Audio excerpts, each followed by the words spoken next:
El café de Diario 55, espere. La participación de Henry Cerda, miembro del PLD, miércoles 5 de junio. Diario 55, tu revista informativa.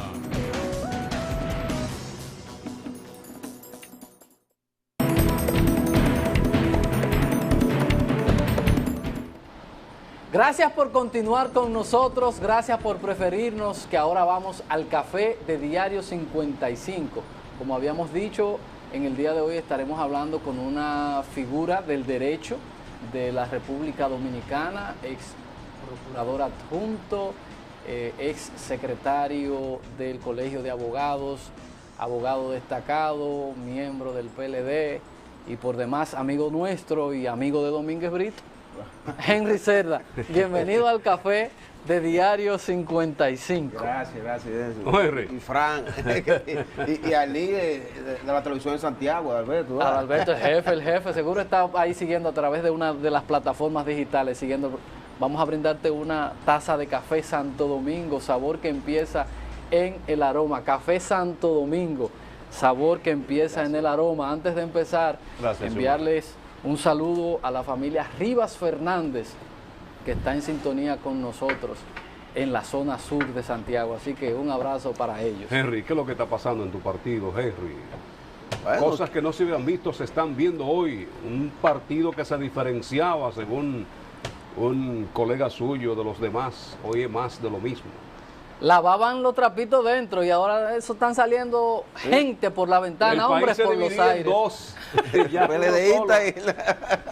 Mire, lo que pasa es cuando el sistema de partido político cambia, es decir, de cuadro de masa, es inevitable que pasen cosas así, y más ahora cuando se están agotando los plazos.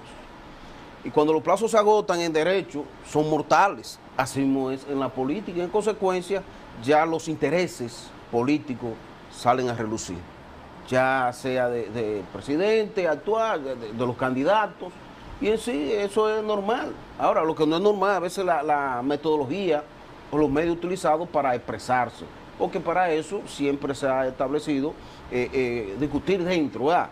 Discutir dentro y luego entonces externar una posición oficial, pero eso es parte de la democracia, ¿verdad? Y la democracia ha ido avanzando y en consecuencia son los resultados. Excepto general, Henry, porque yo decía antes de ayer, creo, que queremos vivir en democracia, decimos que creemos en la democracia, pero no queremos ser demócratas porque no respetamos nada. Dice una calle que eso es una vía, a la gente le da par de tres. Dice no estaciona, la gente se estaciona. Sí. Dice esto y a uno no le importa, y lo mismo es dentro de los partidos. Las normas dicen que usted no se puede presentar y usted se presenta, lo mismo que dice no se parquee.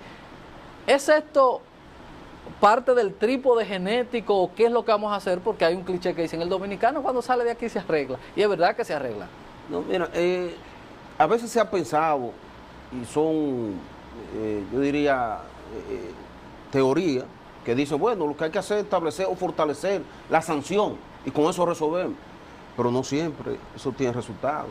Que por ejemplo, ahí tenemos la reciente ley 63-17, ¿verdad?, de tránsito.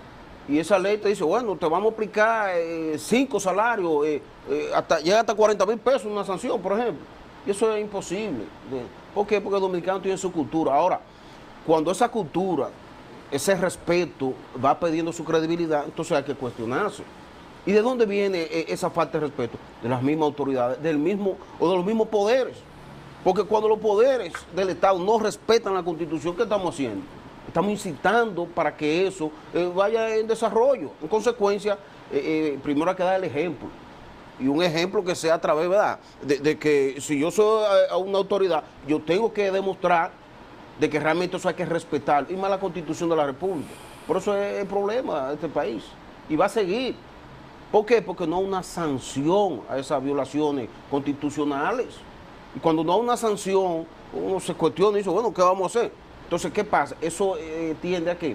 A debilitar el sistema democrático de un Estado social democrático de derecho, como dice la Constitución. Entonces, los problemas de esa falta es la sanción, pero una sanción que vaya hasta moral. Hay países suramericanos, que cuando usted comete una sanción, lo publican.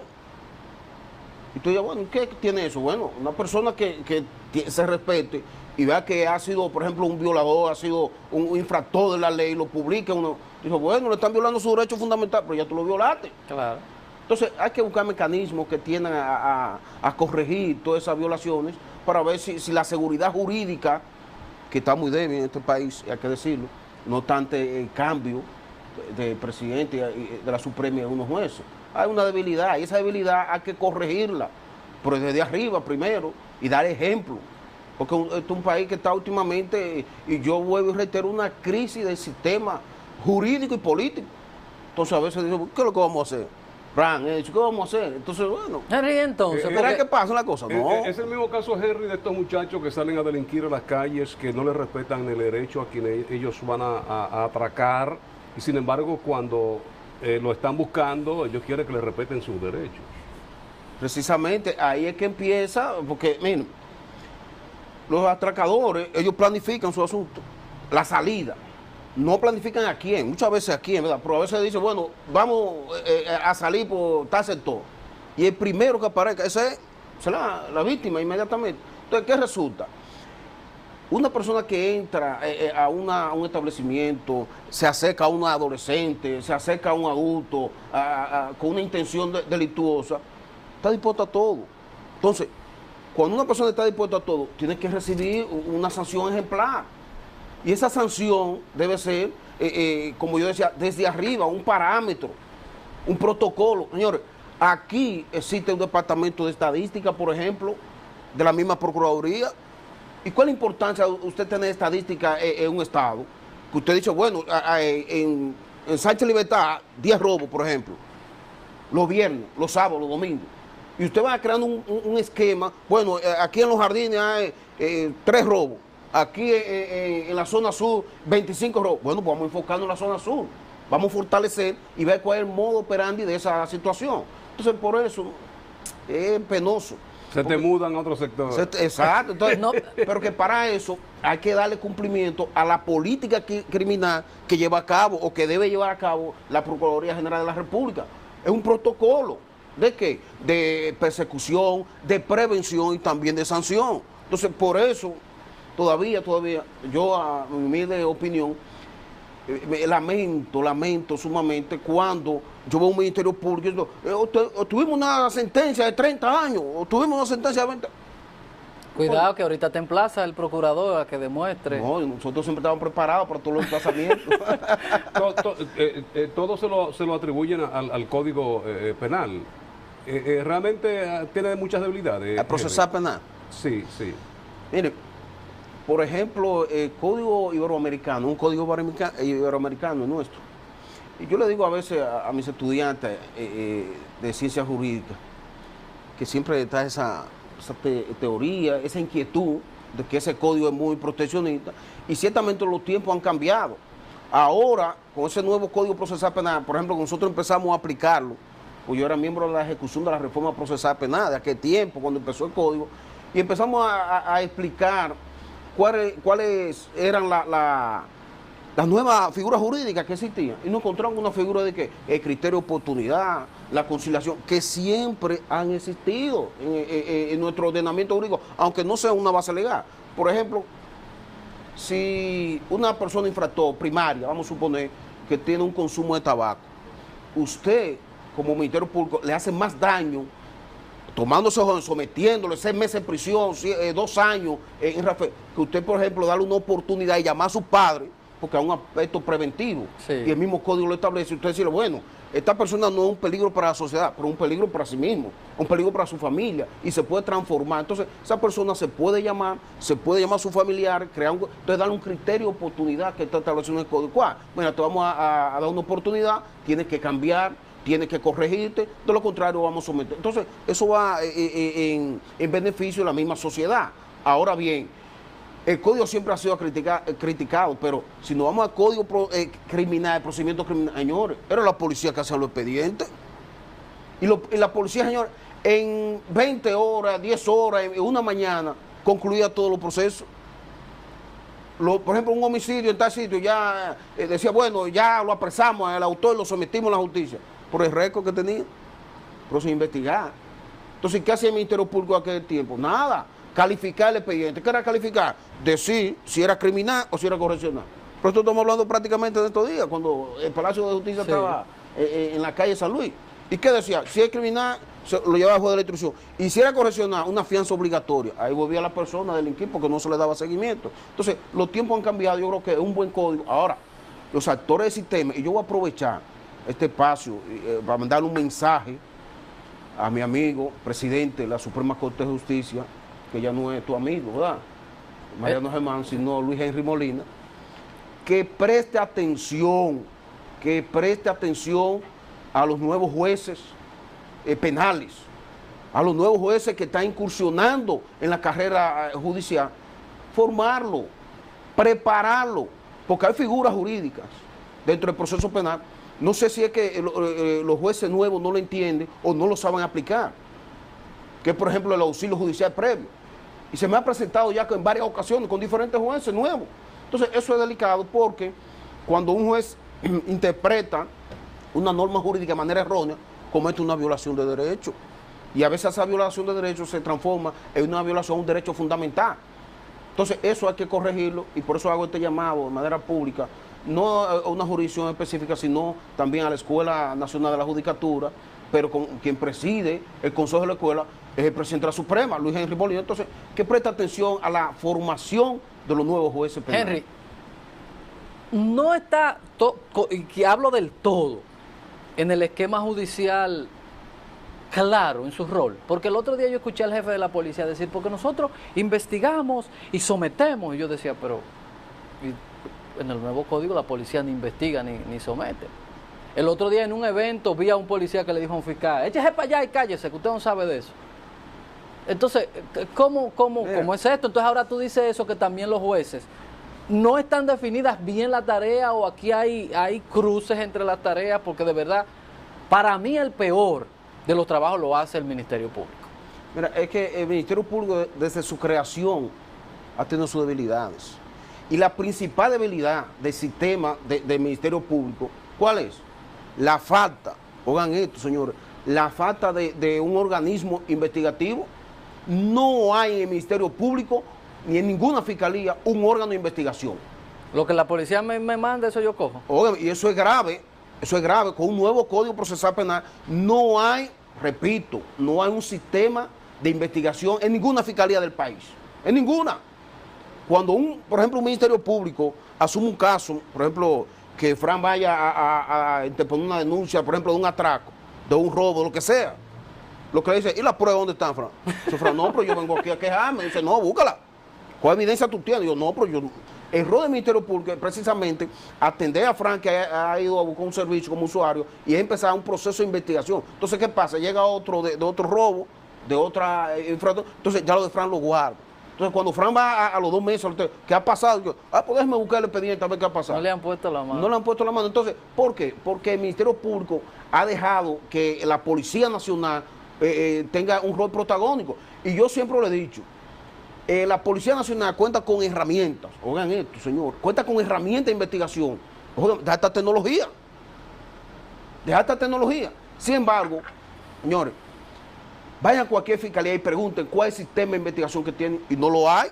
Y no es falta de personal, Henry, porque tú vas a la policía y tienen 20.000 expedientes ahí acumulados. No es falta de personal, ¿por qué? Es falta de utilizar las herramientas necesarias. ¿En qué sentido? Si en caso tuyo, o cualquier ciudadano interpone una acción, es cumplir, darle seguimiento y darte una respuesta. Que te diga, bueno, Frank, mira, hicimos esta investigación, no pudimos dar con el hecho, pero vamos a seguir.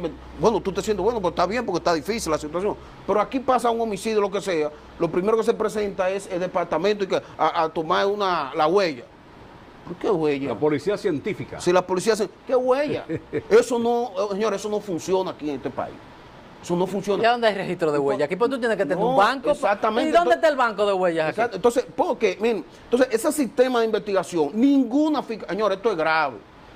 Ninguna fiscalía del país cuenta con un mecanismo de investigación de los procesos penales y esa herramienta o esos equipos que tiene la Policía Nacional la Fiscalía no lo tiene, la Procuraduría General de la República no lo tiene. Y usted dirá, pero es un INACI, no, vayan al No INACI para que vean sirve. qué es lo que hay ahí. Entonces, Henry, por ahí la importancia, por eso te hacía la pregunta. La policía tiene los mecanismos, pero se olvida a veces la parte legal, consigue la información de manera correcta, cuando se la presentan al juez, como se obtuvieron de manera correcta, el juez te dice, no te puedo aceptar la prueba porque la obtuviste, como dice el código, de manera correcta y se cayó el caso. El juez es un sinvergüenza, pero la responsabilidad fue del fiscal. Exactamente, porque a veces se quiere culpar al juez. Bueno, el juez fue muy bien, pero si tú no me traes la herramienta necesaria y no te lleva la prueba de conformidad con los artículos 166 a 172, que te dicen cómo tú debes presentar, cómo se van a excluir. Sustentado. Sí, cómo hacer la libertad probatoria, cómo el juez en el artículo 172 debe ponderar una prueba. Entonces, a una debilidad grave, señores. Y los procuradores generales de la República que han pasado por ahí, como que no han prestado atención. Y yo recuerdo, y voy a hacer, nunca lo he dicho esto y quiero compartirlo con todos ustedes, los televidentes y ustedes aquí, que en una ocasión, no sé si recuerda, que me nombraron fiscal de Santiago. Bueno, yo me quedé, digo, bueno, eso ya me lo habían ofrecido el presidente de aquel entonces. Y yo dije, bueno, y lo primero que me dijo, pero no lo comente con nadie, que eso me puede crear una presión. Digo, bueno, con lo que usted diga, presidente. Y así salió. Señores, inmediatamente salí nombrado y digo, bueno, voy a crear un equipo de investigación ante el Ministerio Público para tener la herramienta necesaria de sustentar los procesos. Y no bien yo estaba preparando eso, que en la noche me llamaron, tiene que subir porque vamos a cambiar de decreto. Entonces, la idea es que toda aquella ¿Cómo persona... es? No relaje, no relaje. La idea es que toda aquella persona que vaya, señores, a un ministerio público, tiene que contar con esa herramienta. Aunque la ley 133-11, que es la ley orgánica del Ministerio Público, no lo establece. Oye, pero si usted va a la Procuraduría General de la República, hay una inspectoría, por para darle seguimiento a los mismos Pero ¿y los fiscales. equipos que compró Jan Alain para oír teléfono? ¿Eso ya no va a empezar por ahí? Bueno, están siendo utilizados de manera irregular. Vamos a utilizarlo para la investigación en sí y no estar punchando teléfono. Señores, yo recuerdo que en el tiempo de Subero Isa, cuando era presidente de la Suprema, más de 3 resoluciones emitió la Suprema Corte estableciendo cuáles eran los mecanismos para usted obtener una autorización para verificar eso. Sin embargo, todo eso usted sabe que se ha violado, no se llevan a cabo como debe ser y a veces quieren enmendar los errores dentro del transcurso del proceso y eso no puede ser. Vamos a ir a la publicidad porque ese es un tema, eso es un tema crítico de ver, porque es el detalle, la policía se siente, entonces cuando tú tienes un fiscal, que por lo regular son muchachos jóvenes, Sí. con un teniente, con un coronel, que este es el único país donde la policía, sin ser militar, se siente ser militar y tiene rango y cosas. Entonces cuando un muchacho de esto le dice, espérate que por ahí, el señor que tiene la raya le dice, échese para atrás y cállese, que usted no sabe. Yo le voy a contar. Pero luego. vamos a la publicidad y nos dice eso. Henry Cerda, nuestro invitado del día de hoy. Con él conversamos aquí en el Café de Diario 55.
El jurista Henry Cerda está con nosotros aquí en el café de Diario 55. El papel dice una cosa, pero las atribuciones son otras. La policía, el Ministerio Público, los roles que desempeñan, muchas veces uno cree que es la policía la que tiene que ver con todo el sistema de investigación, porque a la policía tú vas a poner la querella, le das seguimiento a la policía normalmente, no el Ministerio Público. Mira, realmente los roles dentro del Código Procesal Penal, el que empieza a leer, oigan esto, el que empieza a leer el Código Procesal Penal dice, pero esto está definido, y no es que es abogado. Pero tú estás claro. La policía hace esto, el juez hace esto y el Ministerio Público hace esto. ¿Pero qué resulta?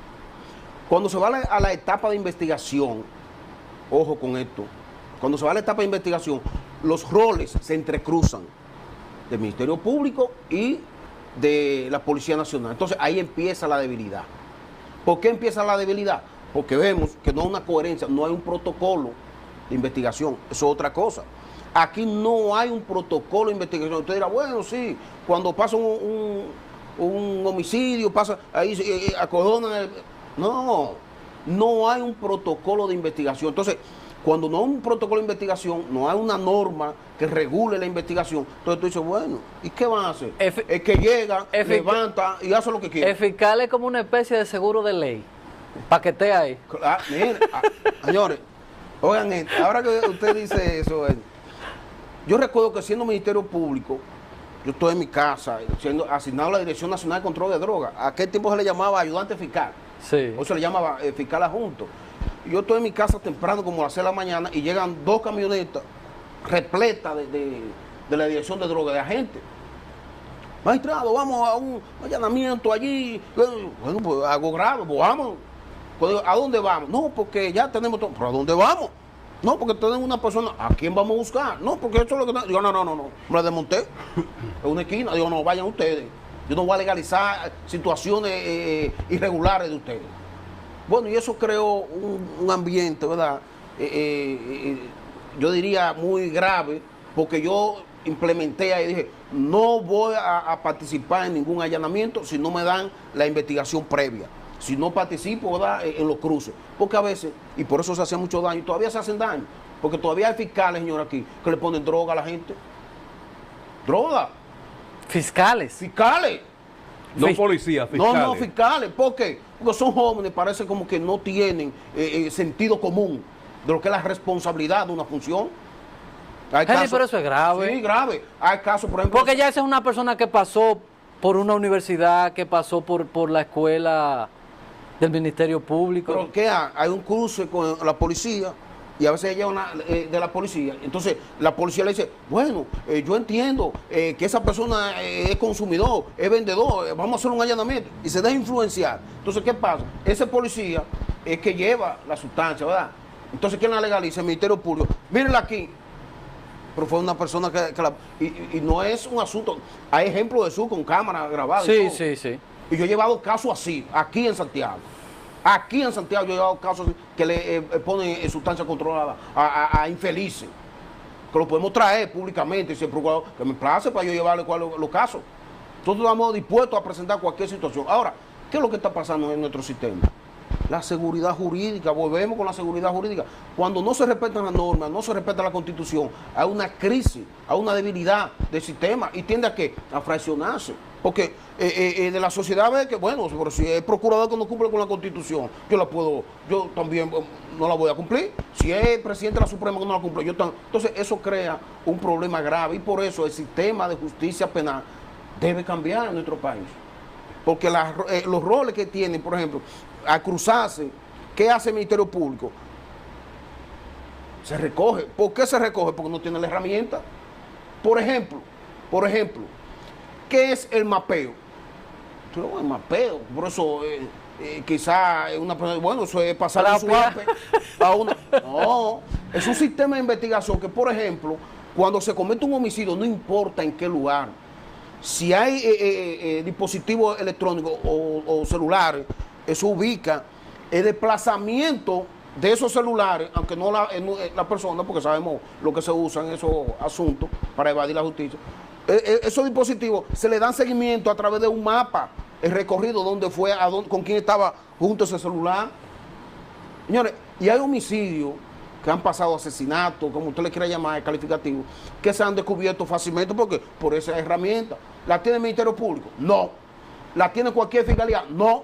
Entonces, ¿qué tiene que hacer la fiscalía? Recogerse. Y decir, bueno, no vamos a apoyar lo que estamos investigando. Pero ellos investigan. No, está investigando la policía. Porque el Ministerio Público, reitero, en ninguna fiscalía del país existe un sistema de investigación. Entonces, eso es grave. Vaya a cualquier fiscalía y pregunte, ¿cuáles son las herramientas de investigación que hay aquí? No hay nada. Entonces, ¿a dónde vamos a llegar? Un buen código, un buen personal, en muchas ocasiones, pero no tenemos las herramientas. Ahí cabería un tercer elemento, como se utiliza en los Estados Unidos, un detective, que es una persona con conocimiento de investigación, pero también, porque aquí está levantando los cuerpos, un homicidio, hasta levantando el cuerpo, porque ¿qué llegó? Llegó el 911, ¿qué son esos muchachos? Paramédicos. Claro. Son paramédicos. Ahora, si llega una gente con conocimiento de investigación, te dice, ciérrame esto, que me voy a tomar 2 horas investigando. Aquí lo primero es que llegan, ¿cómo le llaman? De estos muchachos paramédicos, recogen el cuerpo, contaminan todo. ¿Cabería un cuerpo? Sí, mira, ya yo voy a completar lo que yo no había dicho públicamente con el nombramiento de fiscal en aquel tiempo. Precisamente, yo tenía una persona identificada que actualmente y aún reside en La Vega, que es un especialista en investigación, un detective, una persona preparada en investigaciones, una persona formada en investigaciones. Y ese era el que iba a dirigir ese departamento. ¿Por qué? Porque tiene los conocimientos, tiene la experiencia, entonces se iba a nutrir de una serie, de un cuerpo de investigación. Y repito, no existe en ninguna fiscalía. Y yo voy a aprovechar, me gusta aprovechar este escenario, ¿verdad?, para llamar la atención de la autoridad y decirle al Procurador General de la República que invierta en los equipos de investigación. ¿Ya compró una cosa para escuchar teléfono? Sí, pero aparte de eso, vamos a buscar herramientas de cómo, por ejemplo, aquí, la policía tiene, cuando pasa un homicidio, donde quiera, la policía tiene herramientas para recolectar esa herramienta, sea saliva, sea pelo, de cosas. Señores, y tú dices, aquí en la policía, sí. ¿Y por qué tiene la fiscalía? La fiscalía lo que viene a acompañar a la policía, como ustedes. Un seguro de ley. Eso es un seguro de ley para que esté ahí. Entonces, en vez de hacer tantas inversiones en la cárcel, que no ha dado su resultado, hay que decirlo. Entonces, inversiones en la cárcel, el nuevo sistema penitenciario, eso no ha dado resultados que ha mejorado, ¿verdad?, la situación carcelaria, pero ya esa herramienta que se utilizaba la Procuraduría, de que un modelo para Europa, un modelo para todos los países iberoamericanos, ya eso ha ido perdiendo credibilidad, porque no hay una garantía de ese método. Entonces, en vez de estar invirtiendo tanto dinero, ese dinero de Odebrecht que se pagó y que lo tiene la Procuraduría, en vez de invertir en infraestructura física, voy a invertir en la herramienta de investigación. Sí, pero vamos a preparar las construcciones dejan. Por ciento. Sí, y vender comida en la cárcel también. Sí, pero recuerden que hubo un Procurador General de la República que el sistema, por ejemplo, de comida, ¿quién lo suministraba a los policías? A los internos. Presos, a los internos, como se le llama ahora. Los comedores económicos. Y llegó señores, insólito. Y llegó un procurador y dijo, bueno, ya no son los comedores económicos, es una institución privada que va a suplir, saliéndole más caro. Entonces eso no hace. Pero saliéndole más caro, ¿por qué? Saliéndole más caro. Es un asunto público porque tiene sus intereses. Saliéndole más caro, ¿por qué? Así, señores, así no se puede administrar un Estado. Y a veces decimos, bueno, esto, lo otro, pero vamos al fondo del asunto. Porque aquí, para nadie es un secreto, que la mayoría de funcionarios no pueden sustentar lo que tienen. Muchos precandidatos presidenciales no pueden sustentar lo que tienen. Y muchos, por ejemplo, diputados no pueden sustentar los recursos que tienen. Vamos a aplicarle la ley de lavado de activos. Por eso son diputados. Sí, pero vamos a aplicarle la ley de lavado de activos. Buscando ese escudo. ¿Qué pasa? Entonces, por eso. Esa protección. Tenemos que como que ser medido, esos funcionarios, en su pronunciamiento, porque aquí nos conocemos todos. Y eso es lo más importante, que a veces tú mencionas una persona que Fran dice, pero yo sé quién es. Y yo te digo, pero espérate. Entonces, es una realidad que no se puede... Pero es que aquí todo se sabe, Henry. Claro. Todo el mundo sabe aquí el funcionario que suple la comida en las cárceles. Sí. Cuando tenemos, porque ese es el detalle, por eso si tenemos unos comedores económicos, si tenemos cocinas en las cárceles, ¿por qué tiene ese señor que ganarse? Cuando la ley dice que no puede ser suplidor del Estado. Y que está diseminado en el país completo, los comedores económicos. Es decir, Claro. eso puede... Comida buena. No, claro. Igual, por ejemplo, esos asuntos de educación, esos suplidores, no, hay que revisar eso. Y quiero también Deja eso así. otro llamado, no a mi amigo, que es ministro de Educación, ¿verdad? Para que le preste atención y haga una revisión de eso, porque... Hay 3.000 cocinas modulares Sí, pero que se están dañando, pero que los compañeros... Yo conozco un diputado. Pero Antonio estaba resolviendo. Sí. Sí, no. Yo conozco un Es diputado. un caso complejo, ¿eh? Sí. Es un diputado. ministerio. La ley dice que él no debería ser suplidor. Y tiene varias escuelas, un diputado de Santiago que le suple desayuno y suple Sí, comida. y por eso hay que revisar. Mira, y tiene yo vi en su declaración jurada que tiene, como dicen los muchachos, el mazo. Sí, El mazo. Pero entonces, ¿cuál fue la visión del presidente Danilo Medina en cuanto a eso? Darle participación a los mismos sectores donde está Las esa escuelas. escuela, ¿verdad? No a beneficiar a personas que no tienen nada que ver con esto. Por eso es persona empresario diciendo, bueno, pues yo voy a suplir. No, entonces tenemos el cruce entre políticos y empresarios, porque el que no se ¿Y mete a no quién le puede van a dar participar. prioridad? Vamos a la publicidad, ya volvemos. A este hombre le vamos a echar la lengua en el PLD. Vamos a la publicidad y ya volvemos.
Henry, sentado ahí, esta misma semana, decía el ministro de Administración Pública, miembro del Comité Político, Ramón Ventura Camejo, de que no hay que modificar la Constitución de la República para una repostulación de Danilo Medina, de que el artículo 39, numeral 20, habla del transitorio y que hay una contradicción.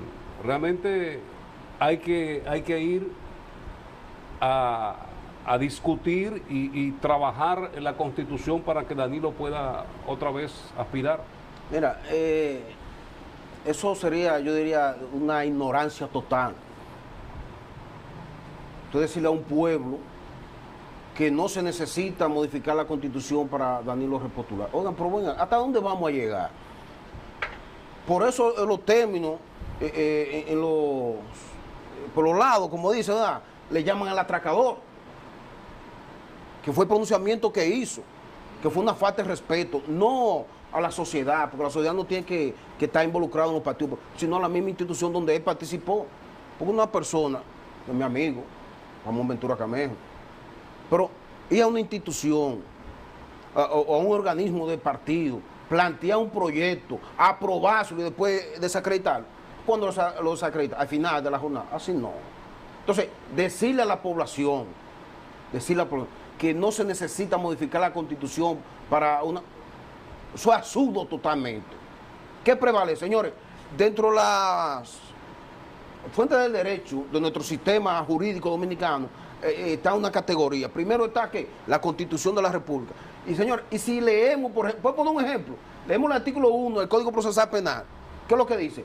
Primero se aplica, oigan esto, primero se aplica la Constitución, luego los tratados y después el Código. Oigan eso. Si es un aspecto penal, imagínense ustedes en el aspecto general. Primero, primera fuente de derecho es la Constitución de la República. Ahora, los tratados, acuerdos, pactos, convenios internacionales que vayan en consonancia y protejan derechos fundamentales, va a la par con la Constitución de la República. Y si no son que protegen derechos fundamentales, como quiera decir en segundo orden, esos tratados. Luego la ley, así la jurisprudencia, la doctrina y la costumbre. Esa es la jerarquía. Entonces, decir que la Constitución no tiene sentido, decir que los tratados no tienen, y vamos a una reforma, así no, eso es burlarse de la sociedad, eso es burlarse del pueblo, y así no, ya ese pueblo ignorante aquellos tiempos, ya eso pasó, cuando existía el sistema de gobierno de doctor Joaquín Balaguer, ya eso pasó, ya las redes sociales, cualquiera le habla a usted de un problema o una situación que está pasando actualmente en cualquier parte del mundo. Él atribuye que la ley no es retroactiva y son 2 periodos y no más. O sea que a partir del momento en que ya se modifique, que sí, porque, se debe contar. Sí, porque él está actuando como abogado, defendiendo a su cliente. Es así, porque dice, ¿cómo que dice no tiene efecto retroactivo siempre y cuando la persona esté su juice o cumpliendo condena? Entonces, está en una situación de su juice. No, pero ¿cómo se llama? El transitorio especifica que el presidente que está en ese momento, porque si como lo tratan de explicar, porque para eso se puso el transitorio, para especificar que esa persona que ocupaba en ese momento no le aplicaba. Porque él dice que se habla de una contradicción. Sí, ustedes recuerdan el candado que exigía Leonel en aquel tiempo. Hay que ponerle candado. Sin embargo, se modificó y no se le puso ese candado. ¿Verdad? ¿Para qué? Porque, señores, decir que el presidente de la República se le está violando el derecho a la igualdad porque no puede participar. Ajá. Pero ya está participando en 2 procesos. ¿Se le está negando un derecho? No. En un tercer proceso porque fue candidato y perdió. Claro. Entonces, así no. Hay que respetar la Constitución. Y por eso tenemos todos los problemas en este país. Por la falta de respeto, es decir, esa falta de respeto a una norma constitucional, a nuestra ley de leyes, nuestra carta. No, por eso es que se requiere sanciones a todos esos infractores y todo eso que les gusta incitar a la violación de la Constitución. Vamos a respetar a ese pueblo, que es quien decide quiénes van y quiénes no, pero bajo una norma, bajo una garantía que tiene que ser y debe ser obligatoriamente la Constitución de la República. hay problemas. Henry, el tiempo contigo no nos alcanza porque como que hay tanta química. Y ya, no, pero eso Se nos terminó. Este hombre parece de la oposición, lo van a expulsar del No, PLD, pero- Henry. no, pero Muchísimas gracias. Todos hemos hablado Gracias, Henry, de por los estar aquí. sistemas jurídicos dominicanos que están... Ya, ¿cómo va tu caso de tu sentencia? ¿Todavía? No igualito. Miren, señores, yo anuncié aquí que yo iba a apoderar a los organismos internacionales. Y ya he recibido alguna llamadita. Mira, no te... Óigame, lo reitero. Próximamente estaremos en la Comisión Interamericana de los Derechos Humanos en Washington, denunciando nuestro caso. Y vamos a demostrar allá que tanto el Tribunal Constitucional como la Procuraduría General de la República y la misma Suprema Corte de Justicia han hecho un flaco servicio al sistema jurídico dominicano. Esa es la mejor muestra de que no hay seguridad jurídica. No, entonces vamos a respetarnos y por eso nosotros públicamente también vamos a dar los resultados de esa visita que nosotros vamos a hacer y ese apoderamiento que luego entonces va a conllevar un apoderamiento a la Corte Interamericana de los Derechos Humanos. Gracias a Henry Cerda, abogado, jurista, profesor, gremialista y también dirigente del PLD. Me imagino que es también del equipo de Leonel Fernández, que estará tal vez posiblemente volviendo al tren judicial si el presidente Fernández... No, eso es seguro, ese va a ser el próximo presidente de la República. Gracias a Henry, gracias a ustedes por la sintonía. Gracias en nombre de Fran Rodríguez, Edison Meléndez y todo el equipo que detrás de cámara hace un excelente trabajo para que ustedes reciban cada mañana Diario 55 y su café. Mañana a las 7, invitación abierta para que nos encontremos nueva vez. Feliz resto del día.